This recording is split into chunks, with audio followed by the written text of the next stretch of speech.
Nós estamos em qual livro, Álvaro? A gente está estudando qual livro? Nós estamos no Sefer Bamidbar, no livro de Números, e nós estamos no capítulo 20. Nós encerramos o capítulo 19. Quer que eu faça um pequeno resumo? Bom. Nós encerramos o capítulo 19 quando nós falamos da Parashat Hukat.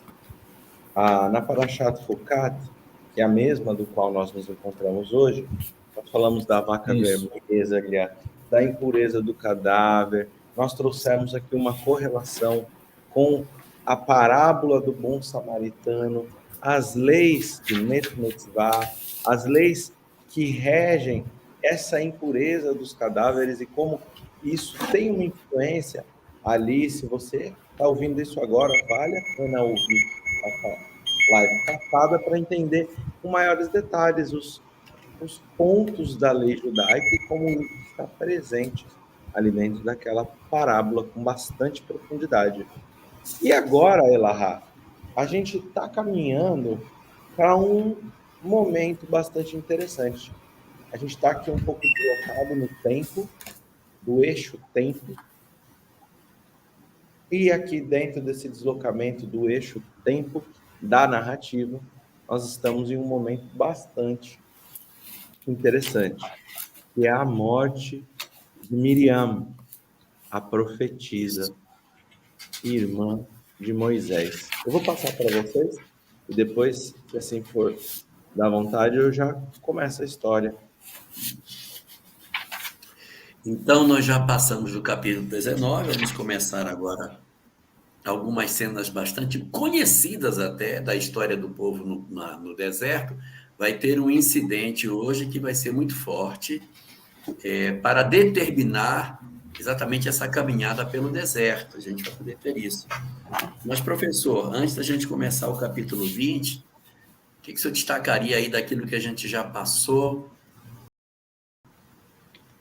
com relação ao livro de Números, aí do capítulo 19? Quer fazer algumas observações para a gente entrar no assunto de hoje? Nesse capítulo 20, a gente vai falar do cajado de Moisés. Não é isso, Álvaro? No 20, isso, vamos falar. No 20. Vamos falar do cajado de Moisés. Mas existe o cajado de Arão. Estou aqui, tá? Eu vou abrir a janela. Não é o cajado de Arão, não é o cajado de Moisés, ele tem diferença. E no capítulo 17, o cajado de Arão foi posto em evidência para que ele se identificasse como o verdadeiro sacerdote, que todos queriam ser sacerdote. Lembra dessa passagem, né? Eu achei muito interessante, porque foi identificado a superioridade do cajado de Arão porque o cajado dele floriu diante dos outros. Lembra desse? O único que floriu. E quando eu vejo o cajado de Arão florindo, quem vai estudar a história de José, Maria, quem vai estudar os apócrifos, tem lá uma narrativa de como José foi escolhido para ser o esposo de Maria. Colocaram-se seus cajados num depósito e só um cajado floriu, que foi o de José. Então, há uma ligação forte entre a primeira e a segunda revelação, mesmo quando se trata de apócrifo. Mas quando a gente visita Nazaré, que a gente vai à oficina de José, que hoje é onde ele trabalhava com Jesus, como carpinteiro, na entrada tem um quadro, tem uma estátua, não é um quadro, é uma estátua, da Sagrada Família, como a Igreja Católica gosta de colocar. Jesus, Maria e José. José junto com Maria, e ele novinho no braço de Maria, e José segurando um cajado. Só que na ponta do cajado dele tem um lírio, demonstrando a história de que ele foi escolhido, porque o cajado dele foi o único que floriu. Então, eu vejo a superioridade de Arão perante as outras tribos, escolhido espiritualmente para ser o sacerdote, como também vejo a superioridade de José ao ser escolhido para ser o esposo de Maria, numa situação em que era para que Jesus viesse ao planeta.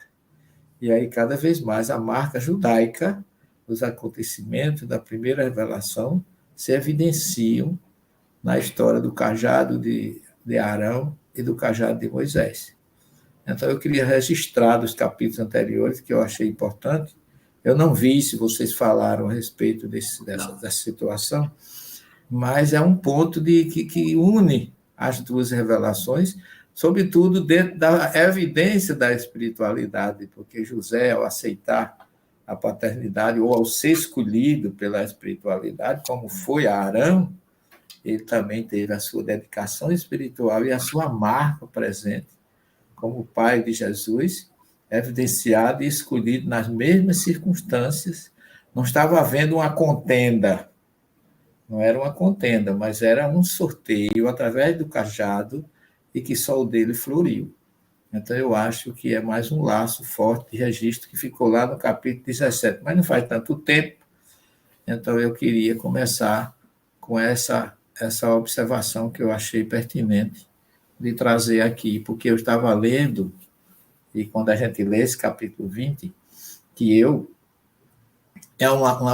a gente vai ver uma repetição, né, da ausência de água, a mesma conduta do povo, uma repetição daquela insubordinação de não acreditar em Deus, né?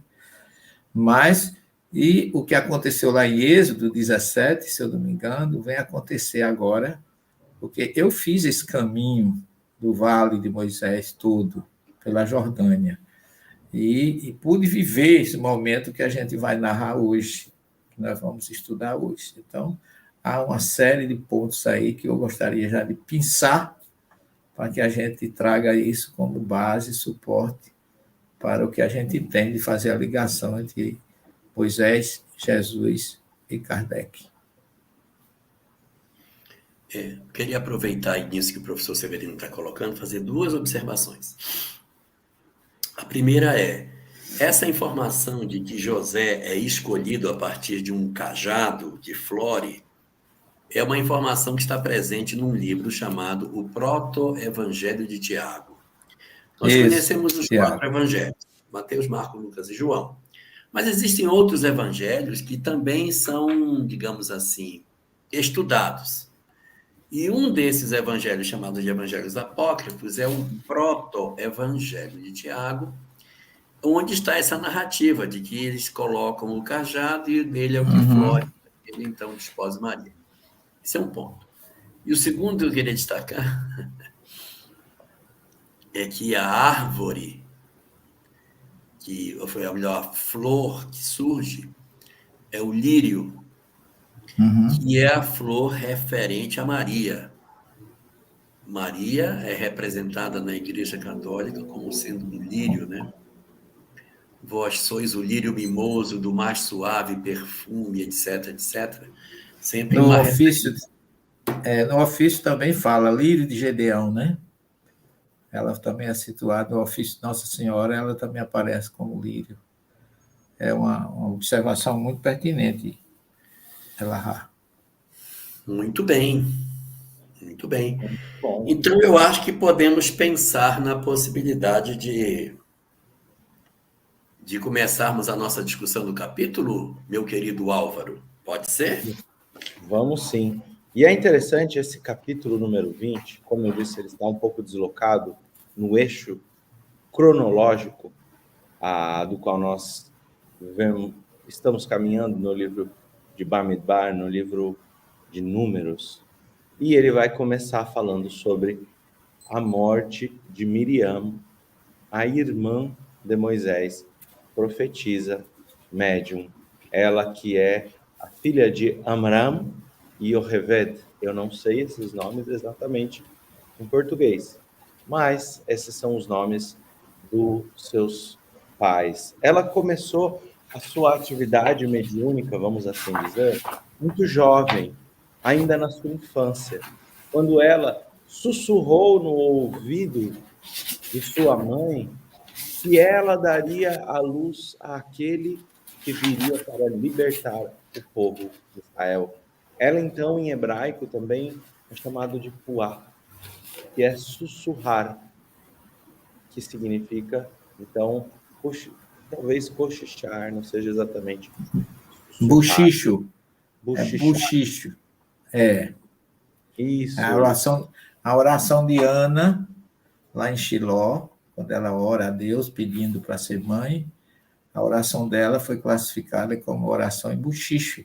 E é um dos exemplos da oração do judaísmo, partindo de uma mulher, que foi assim que ela recebeu a honra de ser a mãe de Samuel.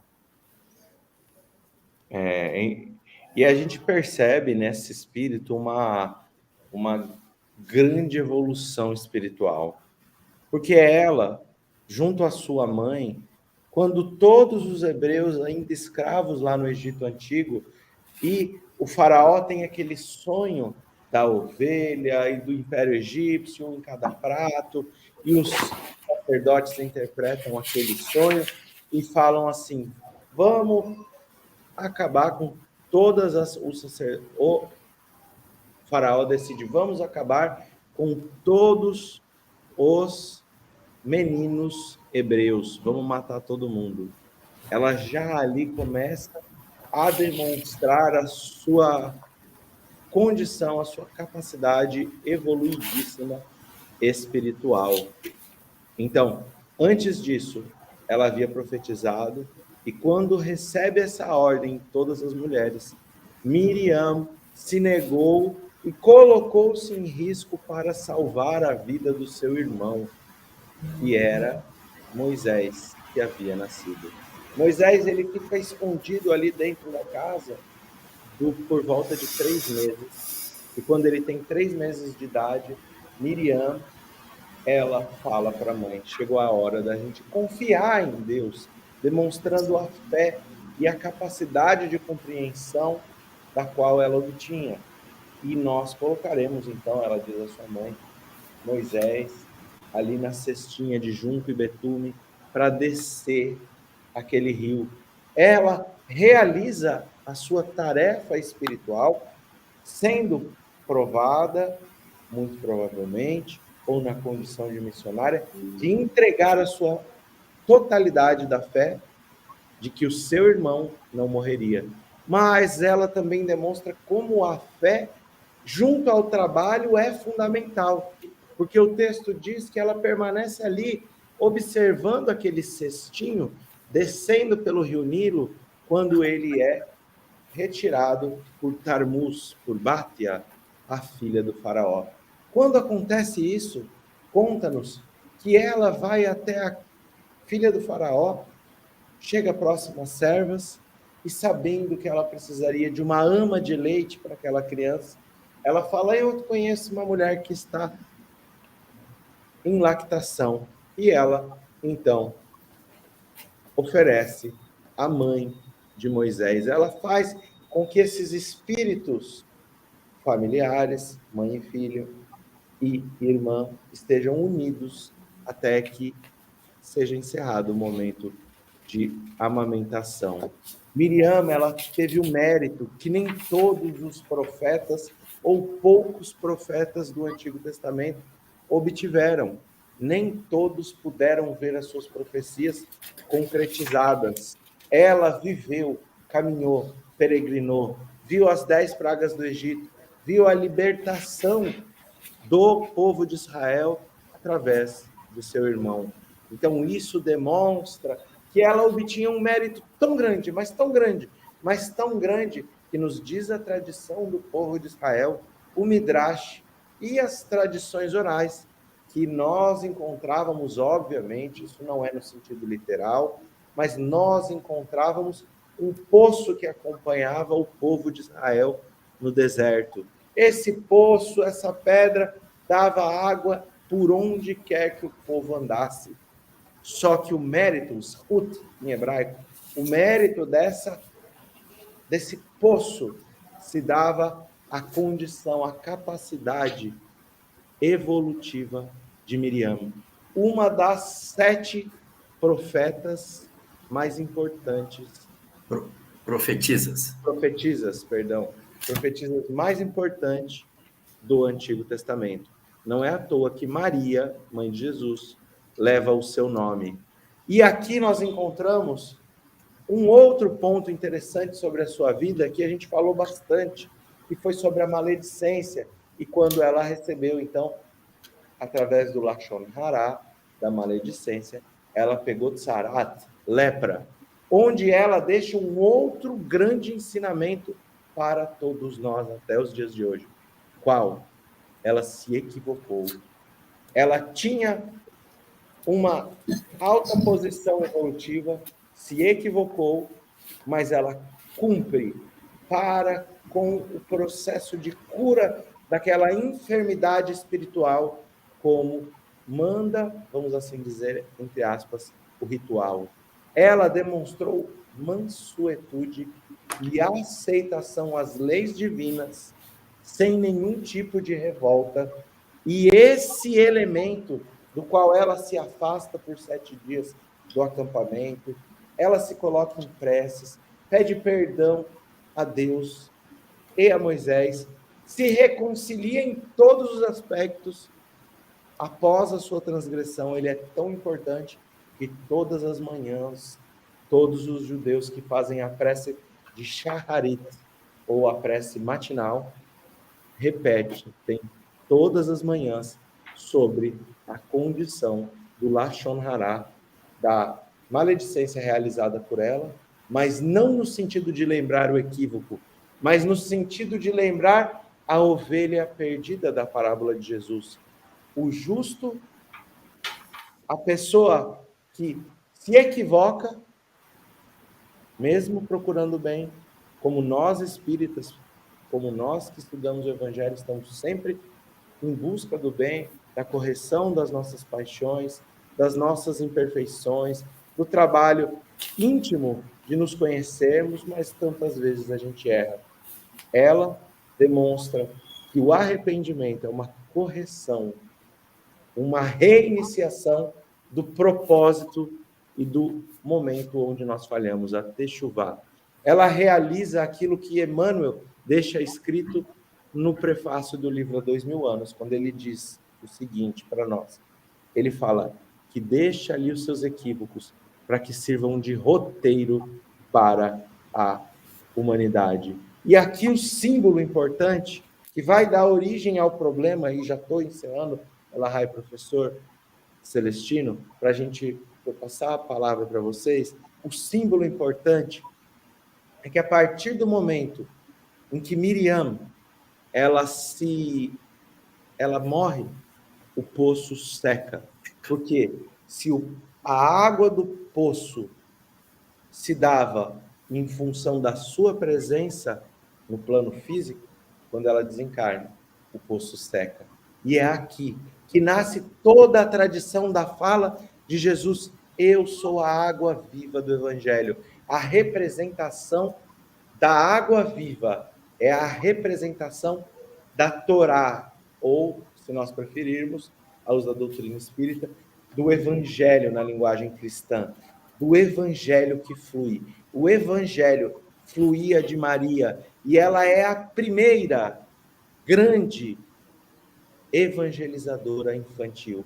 Ela passou a sua infância, a sua juventude, dedicada à educação das crianças.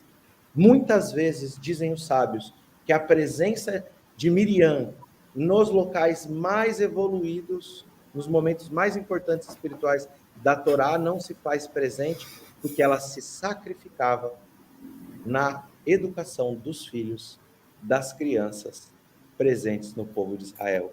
A água viva que fluía se dá em função da necessidade de nós observarmos as crianças para que os valores sejam transmitidos. Esse espírito Miriam deixa saudade tremenda aqui para o povo de Israel e coloca a realidade física de todos que ali se encontravam com uma certa interrogação. o que faremos agora? A sensação foi de sede, porque essa mulher se dedicou às crianças de todas as formas. Agora eu passo para você lá. Eu quero só fazer um comentário, e já passo para o professor Severino. É que ela era cheia de muitas virtudes, mas isso não impediu que ela se equivocasse num determinado momento e questionasse a autoridade moral de Moisés numa dada passagem que nós temos aqui no livro de Números. Então, é só para poder destacar essa questão que, com todas as virtudes, ela ainda tinha esse ponto que justificou a história do Lashon Hará que você estava colocando aí. Professor Severino Celestino, o que é que o senhor tem a nos falar sobre Miriam, sobre a irmã de Moisés? Me conte alguma coisa para a gente poder enveredar nessa sede que vai ter e o que vai acontecer em consequência dessa sede. O que o senhor tem a falar sobre Miriam?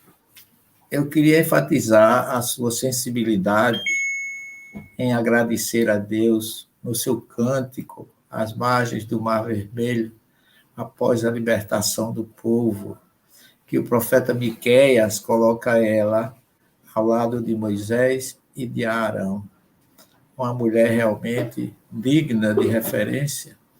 E quando o Álvaro fala em água viva, que ela tinha essa ligação muito forte, a gente lembra o fato que eu acabo de citar, do Mar Vermelho, mas também eu me lembro de Jesus no Poço de Jacó, quando a samaritana vem, uma mulher que poderia metaforicamente ser o instrumento de Jesus transmitir para todos nós que ele é a água viva.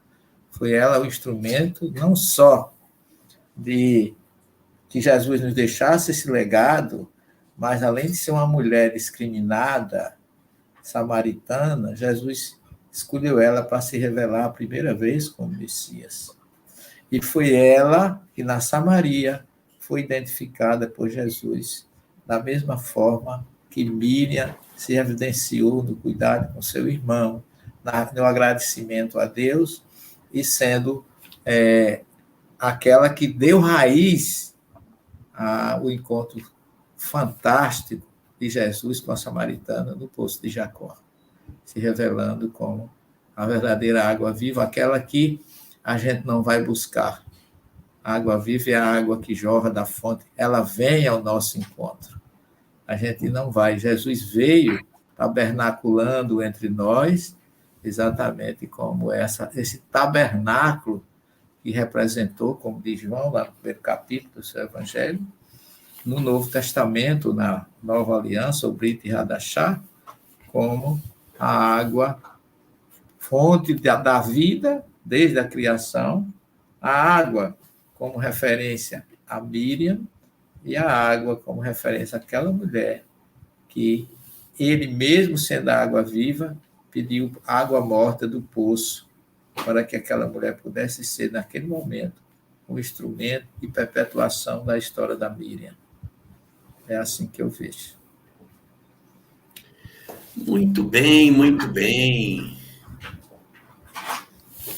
E aí, Álvaro, depois que acontece a desencarnação de Miriam, a gente observa um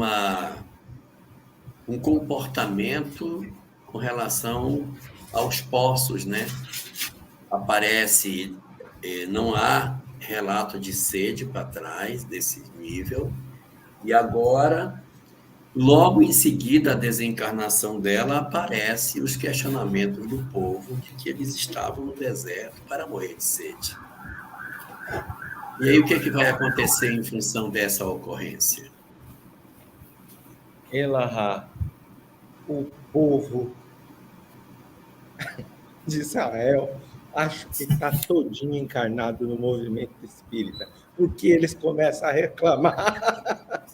Eu estou brincando, mas começa a reclamar, começa a falar, cadê a água, cadê... Eu estou brincando, tá, viu, gente?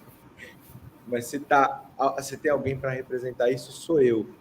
Porque às vezes a gente reclama da vida. E a gente já viu o próprio exemplo de Miriam, que ela teve Lashon Hará, E ela reclamou, e ela fez a maledicência, e ela criou a intriga. E a partir disso, problema. Cora, problema. Alguns estudos atrás, alguns capítulos anteriores, ele rebela o povo a todos os instantes que alguma coisa sai do eixo, reclamações. É por isso que Paulo nos diz: a tudo dai graças, porque sem sombra de dúvidas, a gente ainda é um pouco egoísta e a gente acha que as coisas têm que andar pelo rumo que nós programamos e nos esquecemos que existe uma sabedoria suprema que está controlando através de suas leis, que orquestram o universo todinho através do cósmico universal. Mas aqui o povo de Israel se rebela, começa a falar: não tem água, tá vendo? Era melhor ter ficado no Egito, era melhor ter morrido em outro lugar, agora a gente vai morrer de sede. E Moshe e Arão, Moisés e Arão, eles ficam preocupados, eles pedem para Deus uma orientação. A voz de Deus, a mediunidade aqui representada na condição da profecia, responde para eles: olha, pega a rocha que saía água quando Miriam estava viva, fala com essa rocha, fala com a rocha, e aqui vai dar um problemão. Eu fico assistindo às vezes, aquelas séries da Idade Média, e falo: gente, isso daí faz isso não, vai dar um problema na mediúnica lá na frente. E aqui, se Moisés soubesse, faz isso não, eu falo, vocês soubessem o trabalho que vai dar na mediúnica para desfazer esse nó. Se Moisés soubesse o trabalho que ia dar, a atitude dele, porque ele fica com raiva, um sentimento humano, ele fica nervoso naquele momento, porque ele falava com a pedra, mas ele não sabia qual pedra era. Ele e Arão juntos, eles não sabiam qual pedra, então ele falava com a pedra e não saía água. O povo começou a debochar dele aí, da cara dele, falar: lá, ó, não sabe, lá não é profeta coisa nenhuma. O povo tranquilo, né? Aí ele fica com raiva e bate na pedra com o cajado. Quando ele bate na pedra com o cajado, aquela pedra começa a jorrar água. Eu vou parar por aqui, vou passar para vocês. Eita! Então quer dizer que no diálogo que ele tem na porta do tabernáculo, a orientação que o Senhor dá para ele é para que ele fale com a pedra, para que ele apenas converse com ela. Isso. Exatamente. E um lance mediúnico, porque vale a pena aqui destacar, Elahá, que a palavra que está escrita é Nefilat Apaim, caíram de cara. Eu gosto de enfatizar isso para a gente fazer um drush, fazer uma conexão lá com Paulo, que as portas de Damasco caem de cara. É o transe mediúnico deles. Sim. Perdão, tinha que interromper. Prossiga. Continue, professor. Veja bem, aqui no versículo 8, Adonai, o Eterno, diz para ele assim: tu e teu irmão reúne a congregação, reúne a tua vara, o teu cajado, que não é o cajado de Arão, é de Moisés, que a gente já enfatizou isso no começo. E então, você une você e teu irmão, e falareis a rocha diante de seus olhos. Quer dizer, você tem que olhar para a rocha e falar com ela. E dirá as suas águas. E dará as suas águas. Quer dizer, ela vai germinar sem você fazer outra coisa, a não ser olho no olho. Então, você não vai tocar nela. E tirareis para eles águas da rocha e dareis de beber à congregação e aos seus animais. Ora, tomou Moisés da vara diante do Eterno, como lhe ordenou, e juntaram Moisés e Arão e a congregação diante da rocha. E Moisés lhes disse: ouvi, rogo rebeldes, porventura podemos fazer sair água dessa rocha para vocês? Ele faz uma interrogação e duvida. Ele duvida. Ele, nesse momento, ele claudicou, ele não acreditou, ele não obedeceu ao que o Eterno, o que Deus tinha dito para ele. E ele ficou aborrecido e levantou a sua mão e feriu a rocha com sua vara 2 vezes. Não era para ter batido nenhuma. Não bastasse uma, bateu 2. E ainda irritado. E descrente. E é curioso, gente, esse fato aqui não é o mesmo que aconteceu no Êxodo, não. Porque lá no Êxodo houve também um caso de sair água da rocha. Aqui eles estão no deserto de Cádiz, né? Aqui já é um pouco mais ao norte. É outra situação, é outro local. Miriam já tinha morrido, tudo isso que a gente já falou. E hoje, lá, antes de você chegar em Petra, depois da montanha que a gente vai falar daqui a pouco, de Arão, ainda tem uma rocha jorrando água até hoje, que é chamada de a Rocha de Moisés. Ainda existe uma rocha que brota água. Brota água. E, tradicionalmente, fala-se que é a mesma rocha que ele bateu 2 vezes com ela, porque ela fica antes de Edom, e naquela parte exatamente que corresponde a Petra hoje.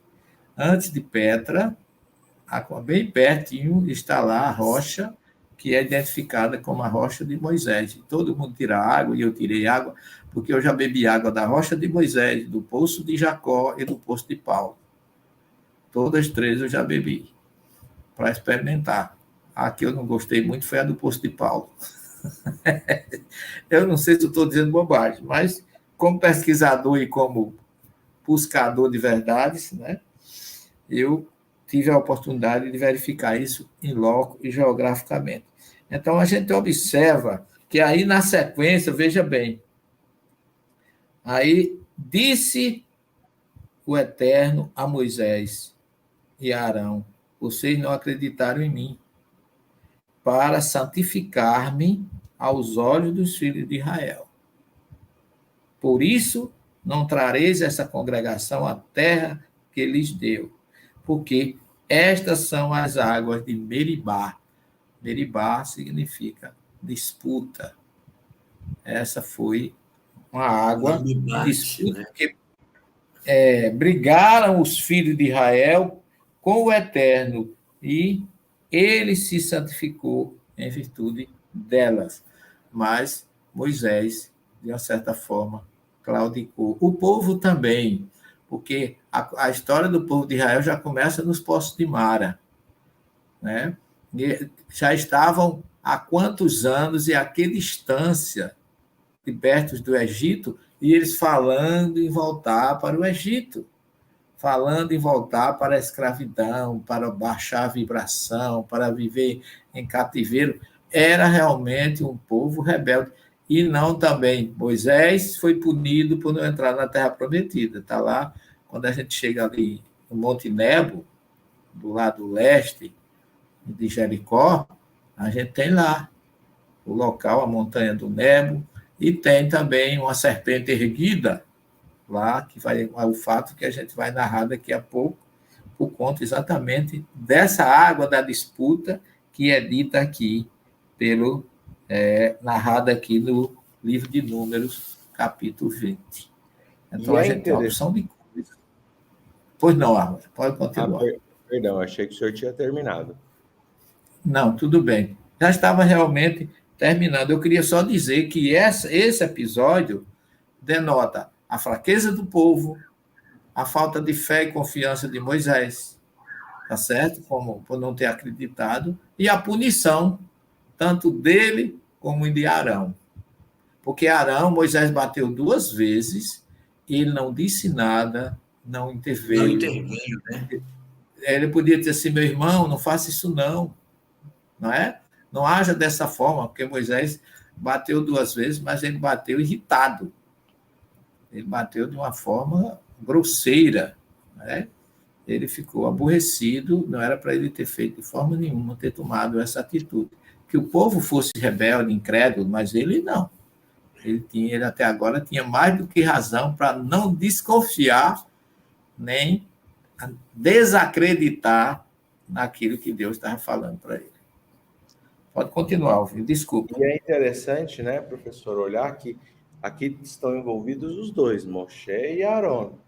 Os dois estão Isso. envolvidos, né, nessa falha. Mas qual é o problema dessa falha? Outro dia até eu fiz um comentário e o Gustavo Silveira, nosso amigo, me fez uma pergunta depois bastante interessante. Falou, Álvaro, como a gente vê a ascensão de Moisés aos céus, né, vamos dizer, ele foi um espírito completista, no sentido espiritual da sua missão, e ao mesmo tempo ele não entra na terra de Israel por conta desse problema. Quando as pessoas perguntam por que é que Moisés não entrou na terra de Israel, os sábios nos dizem porque ele, ao invés de falar com a rocha, de ter essa fé, ele fica bravo com o povo, fica com raiva, com ira e bate na pedra. Esse é o motivo que ele e Arão não entram. Esse é o motivo.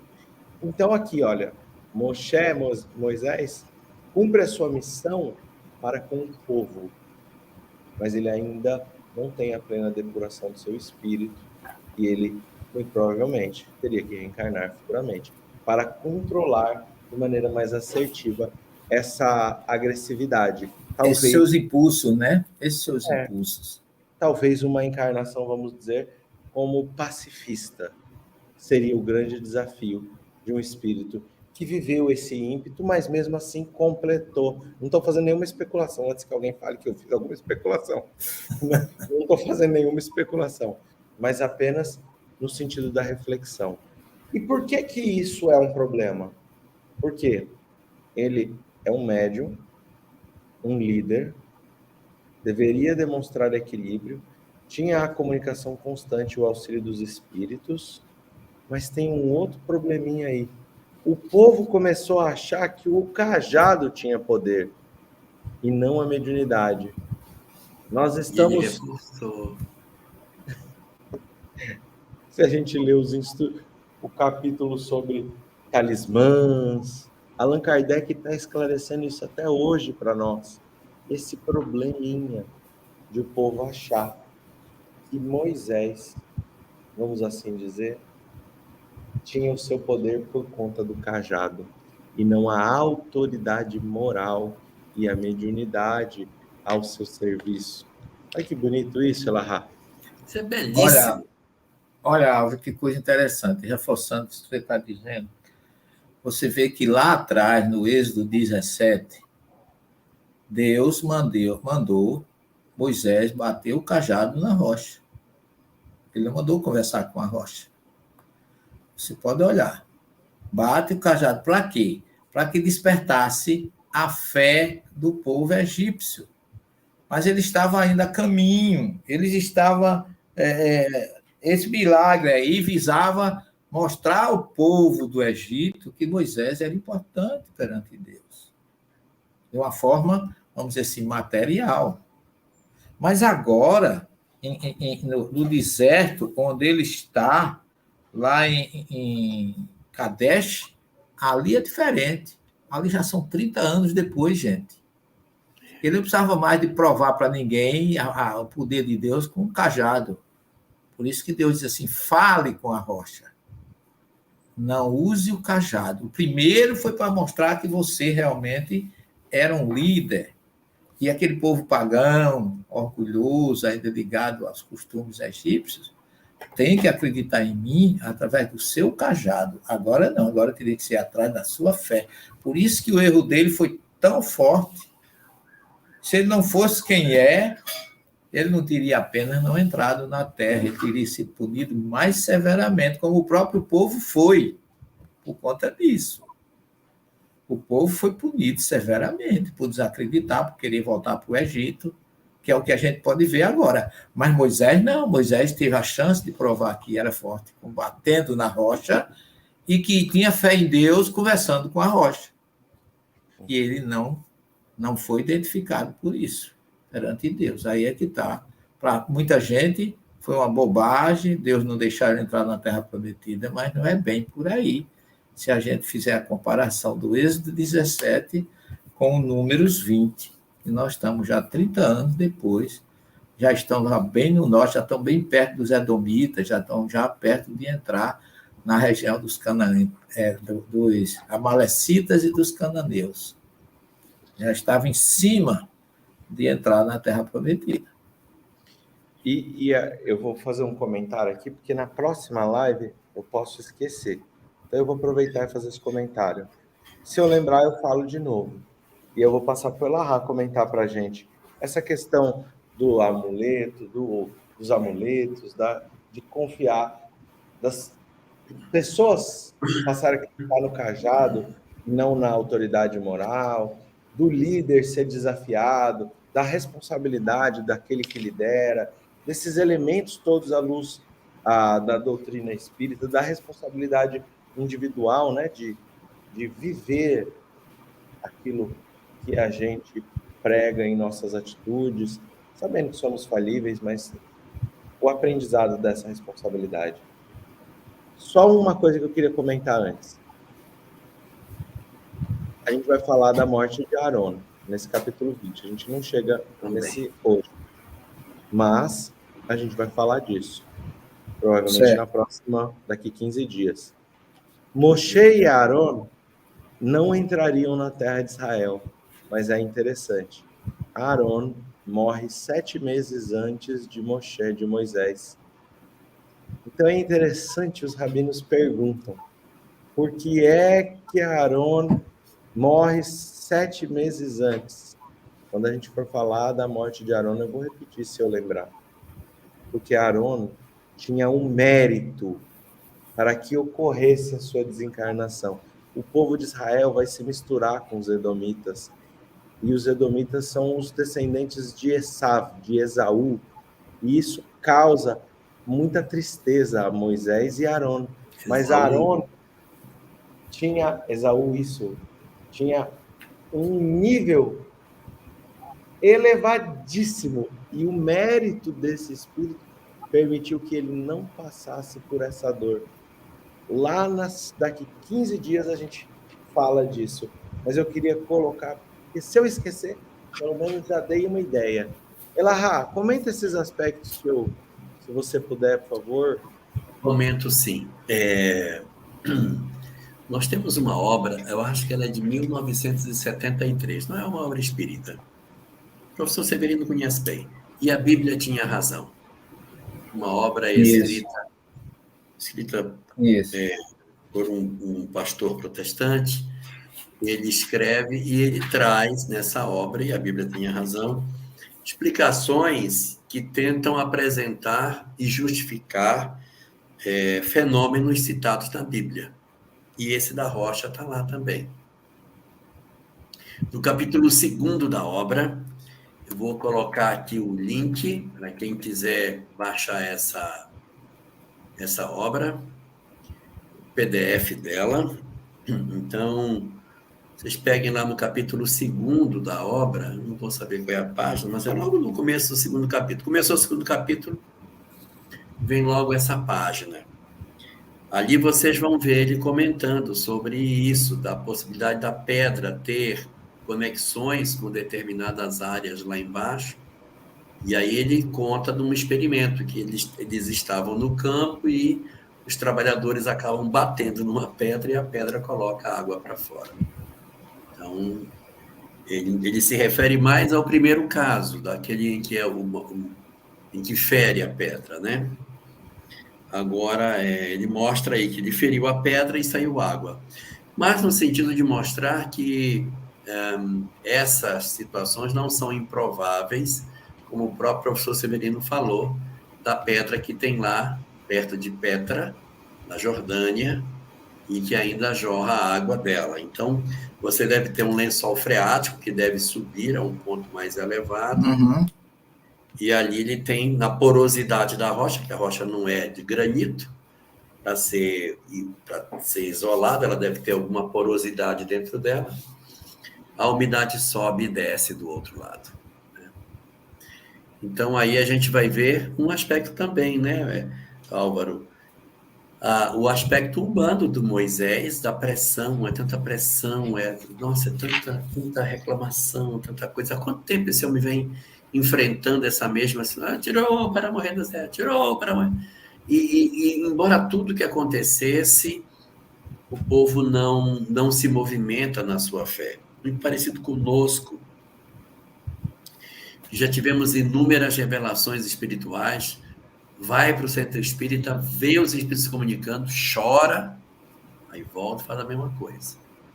Aí lê um livro desse, chora pra caramba, aí depois que chora, volta e Vai faz fazer a o mesma mesmo.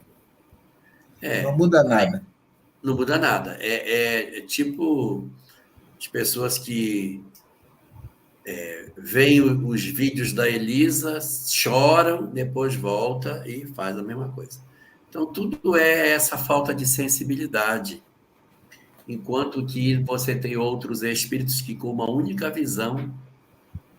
uma visão nas portas de Damasco, muda a vida por inteiro. Então, isso é muito interessante para a gente entender a dinâmica desses processos todos.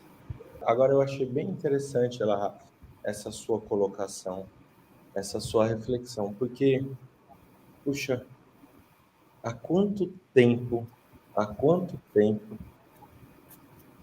os espíritos, Jesus, há quanto tempo nós estamos ouvindo o Evangelho e às vezes a gente ainda um tanto quanto rebelde.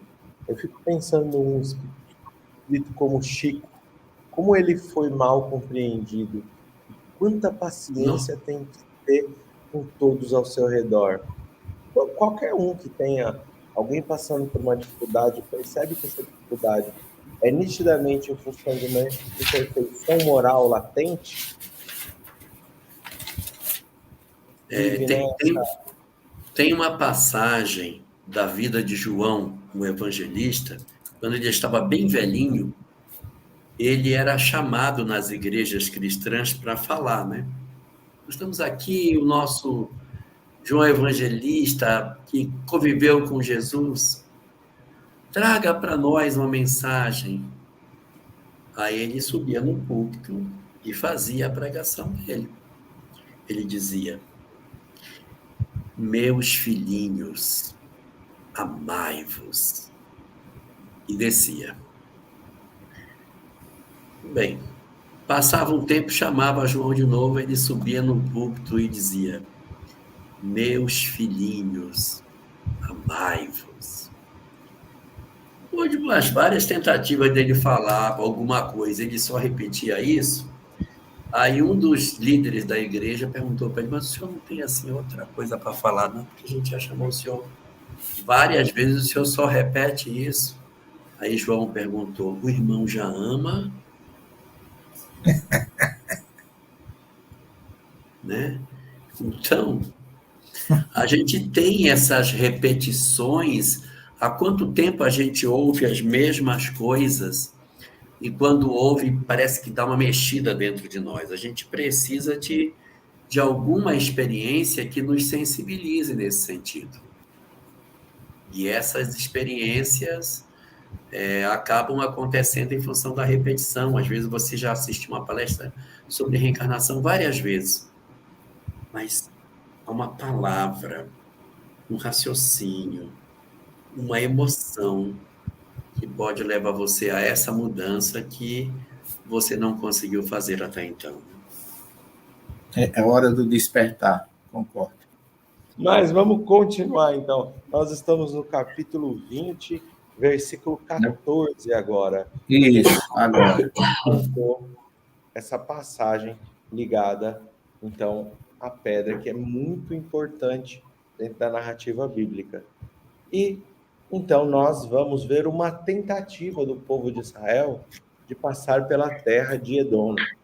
Então, nós encontramos aqui Moisés chamando um mensageiro para que ele procurasse o rei de Edom na região de Kadesh. Momento. Esse reino de Edom já é dentro da terra das 12 tribos. Já seria entrando no território judaico. Próximo. Ele é a borda. É a borda. Ainda não é lá. Ainda não é. Daqui a pouco eu vou mostrar no mapa para você ter uma ideia. Eu vou pegar o mapa quando ela vai terminar, viu? Ela, na realidade, não está nem exatamente assim por onde eles deveriam ir. Tinha um caminho mais curto. Mas é até um dos questionamentos dos sábios. Eu não ia falar disso, mas é interessante. A tentativa de conversar com o rei de Edom nos dá a sensação de que é uma tentativa de reconciliação com os descendentes de Esaú, de Esaú.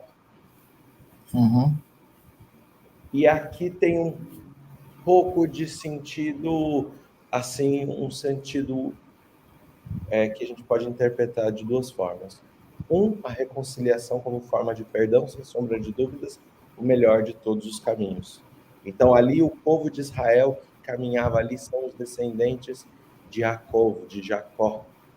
E a gente sabe que teve aquela questão da Yerushá, da herança, e Jacó recebe, ele precisa de fugir.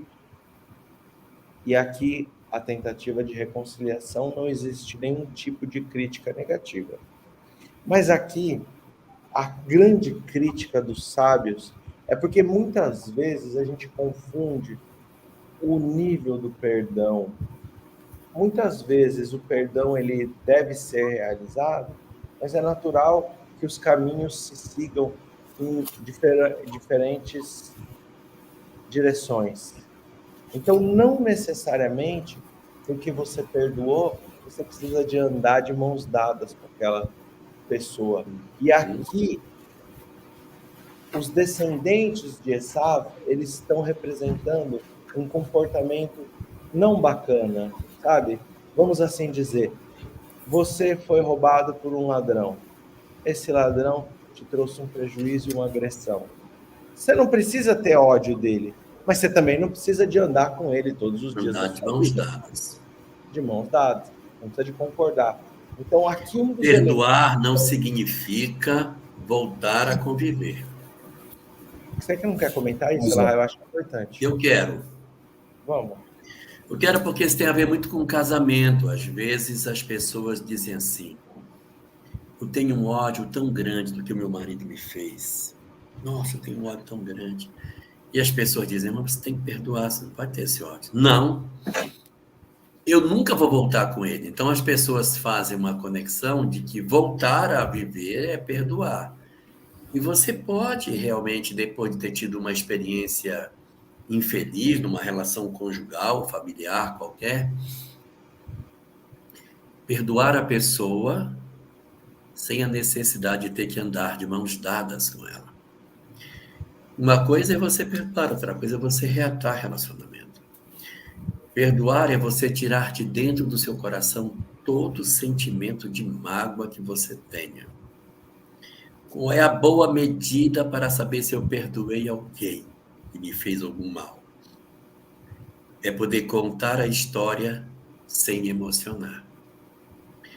Se quando eu conto a história, eu sinto meu batimento cardíaco, eu sinto que eu fico vermelho, que a minha respiração altera, que eu choro, que eu me emociono, é porque o perdão ainda não aconteceu. Quando a gente conta e não se emociona mais, é porque aquela situação a gente conseguiu resolver, mas não significa que eu fui atrás da pessoa para reatar uma relação com ela.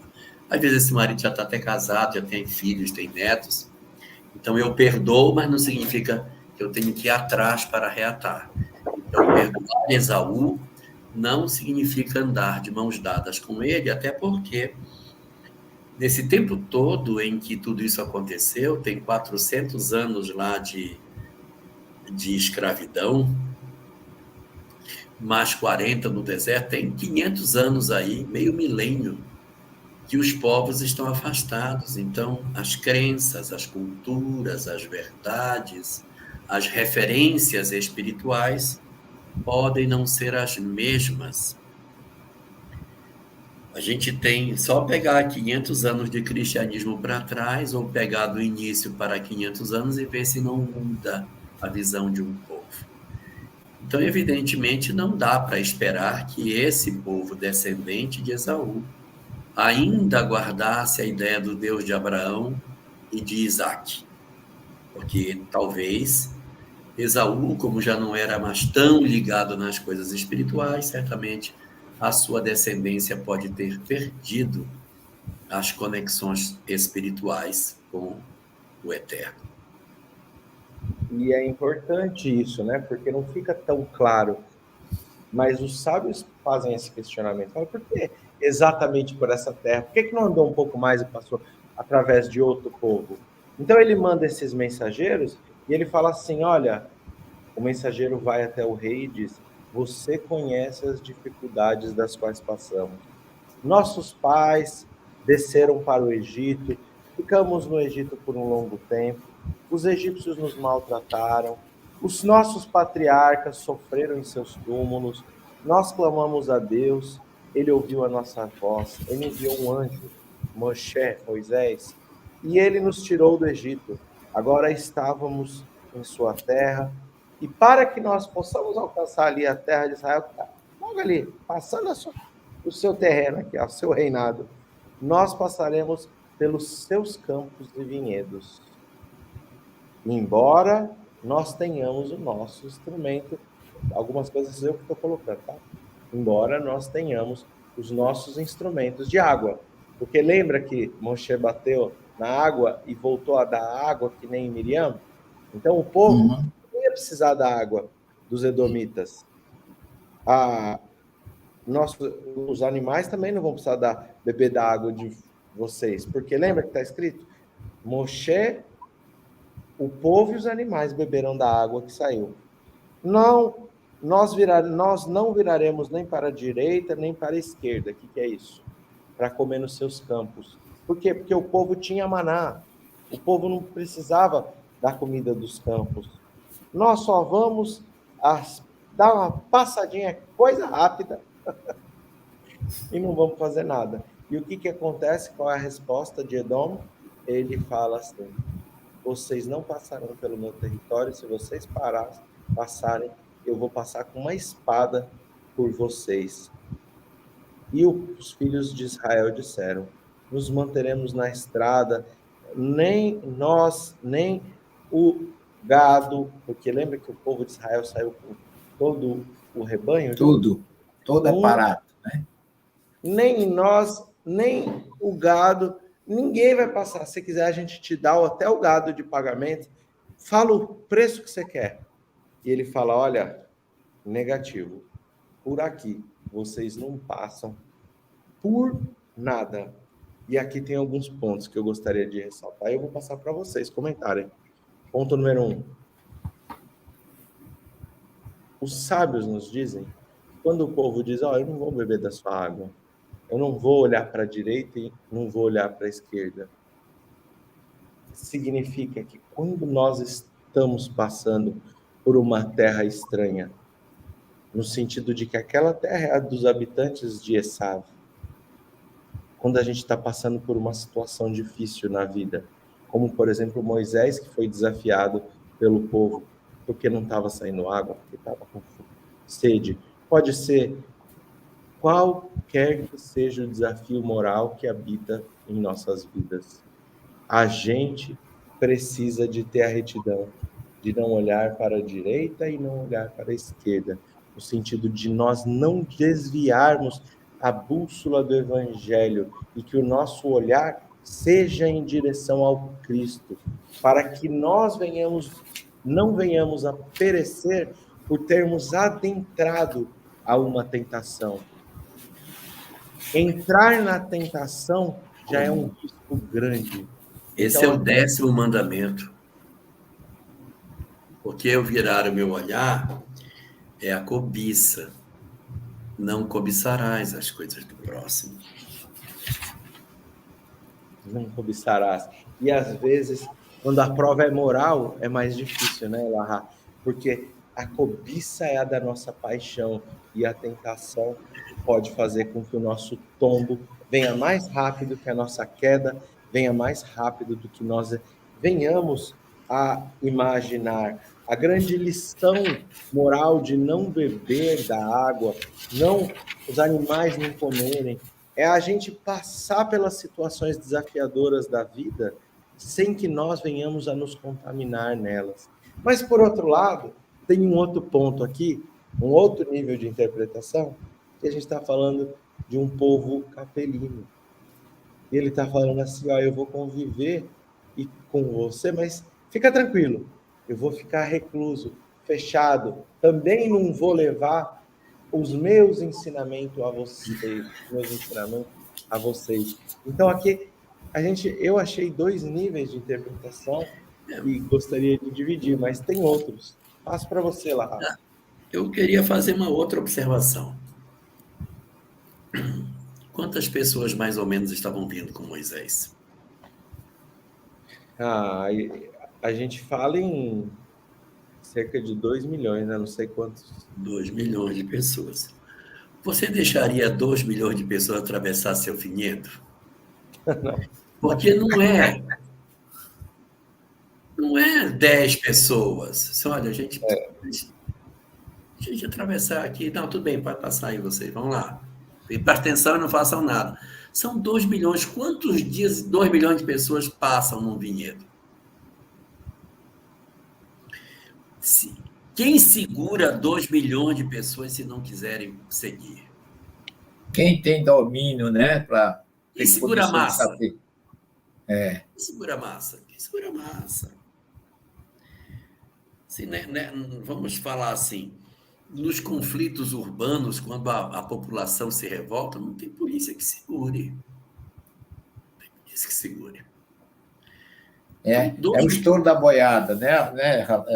2 milhões de pessoas atravessando um vinhedo, meu amigo. Tudo não precisa fazer nada. Basta passar para esmagar tudo e acabar com tudo. Isso também tem que ser considerado, né? Tem que ser considerado.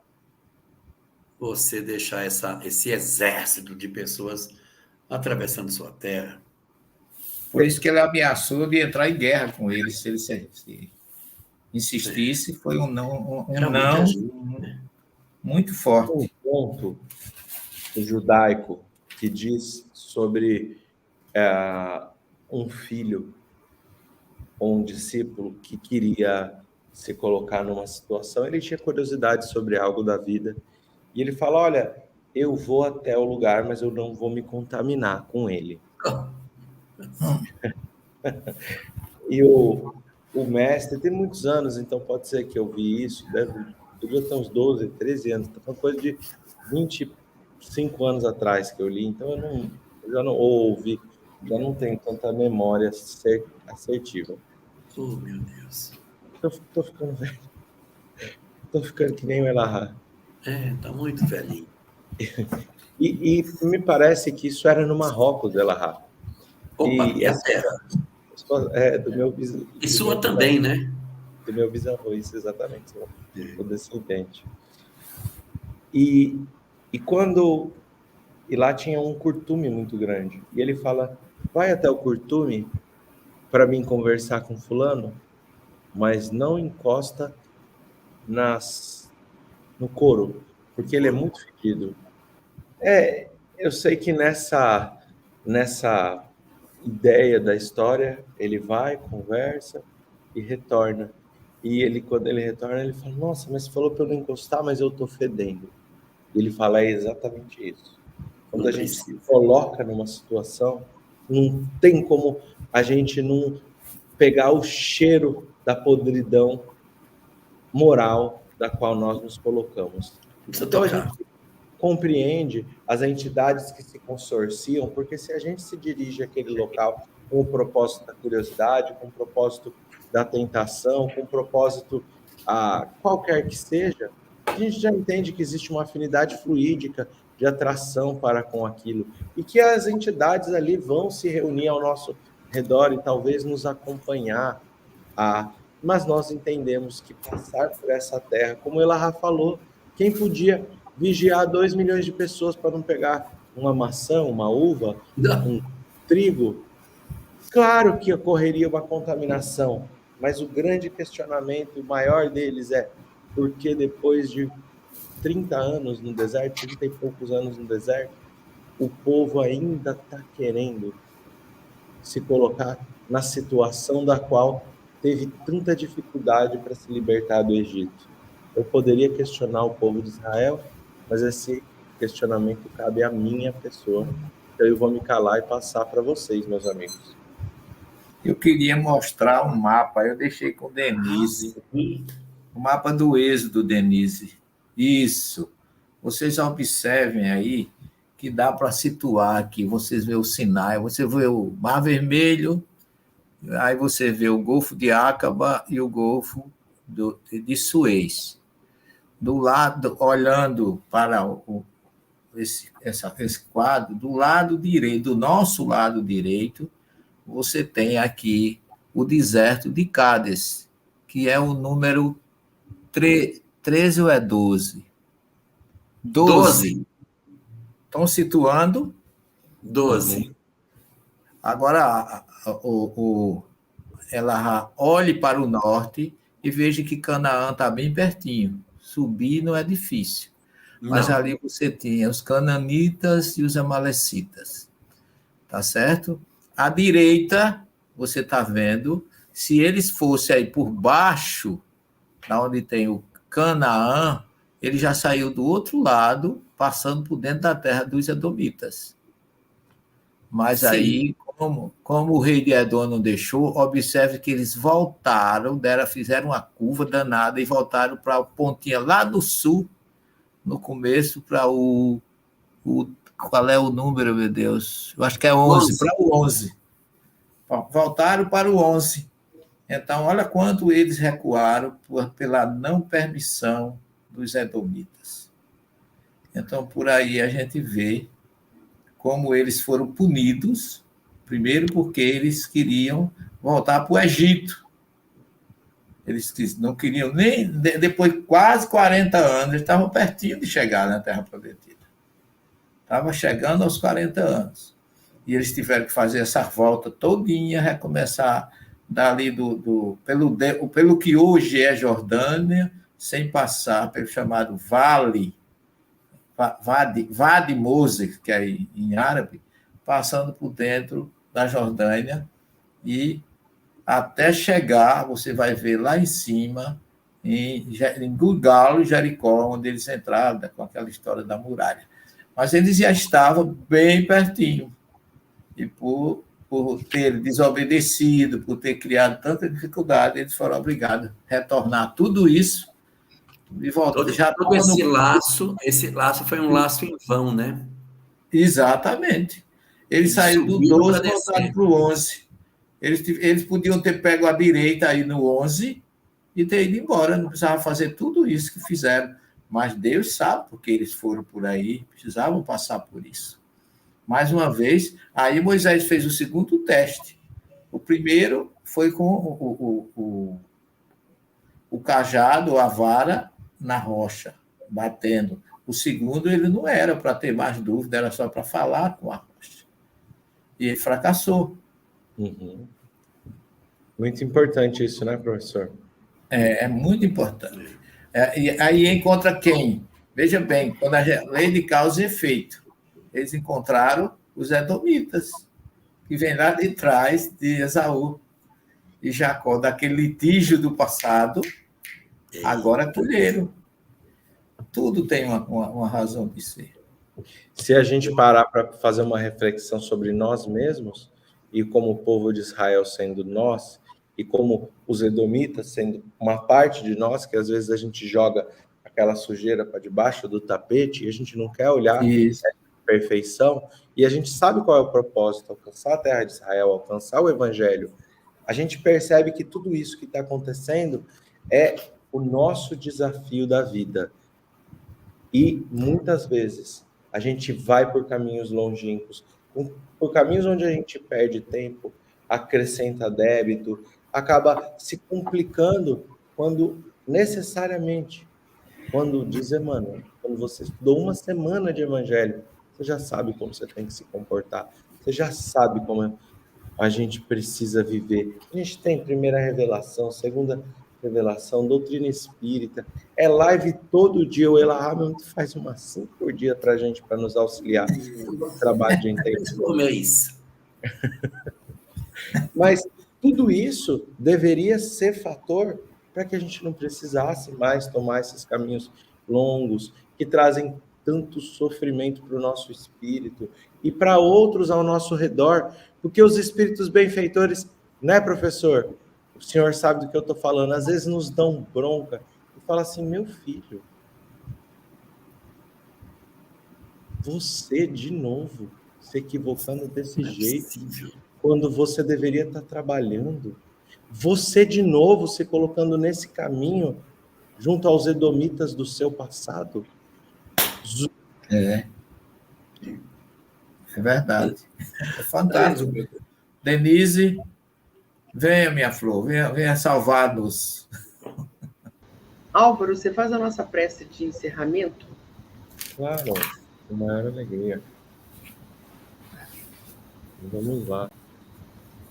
Então, obrigado, meus amigos, todos vocês aqui reunidos, presencialmente, online, todos aqui. Muito obrigado por mais esse dia aqui de estudo com vocês. Então, convidar aqueles que assim puderem fechar os olhos.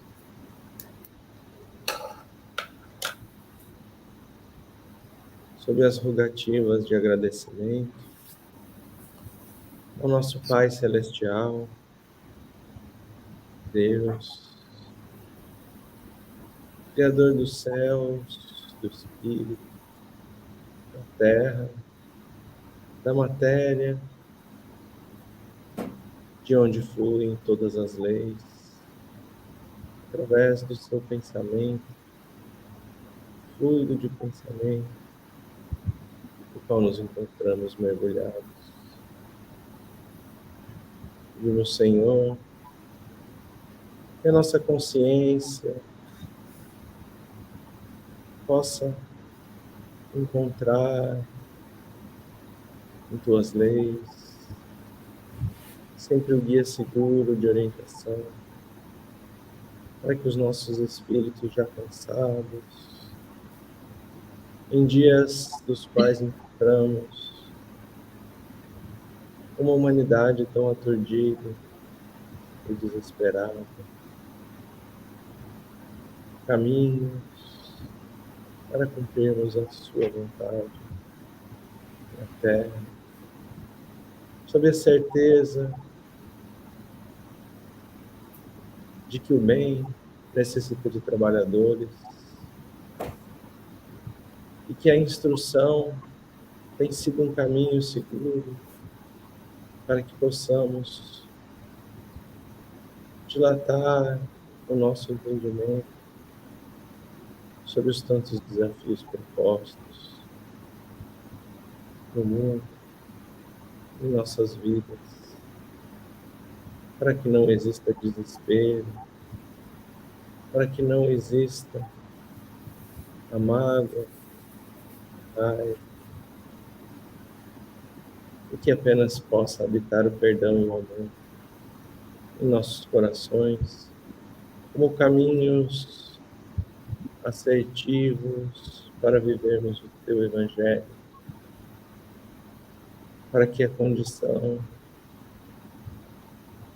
da qual nos implementou na vida seja suficiente, para que a cada dia possamos irradiar ainda mais a tua luz sobre a face da terra,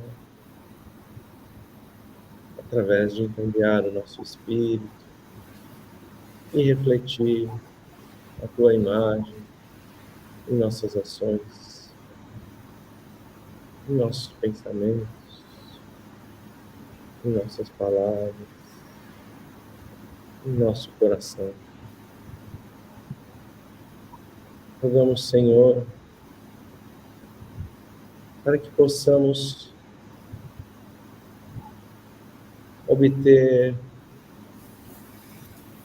a condição adequada para diante do mundo e todas as distrações ilusórias que possam as paixões e a matéria assim proporcionar para que os nossos olhos estejam sempre voltados para o roteiro do Evangelho e para o propósito de combatermos o maior de todos os desafios, a maior de todas as batalhas, a grande luta contra o orgulho e o egoísmo. Muita paz a todos, e assim seja.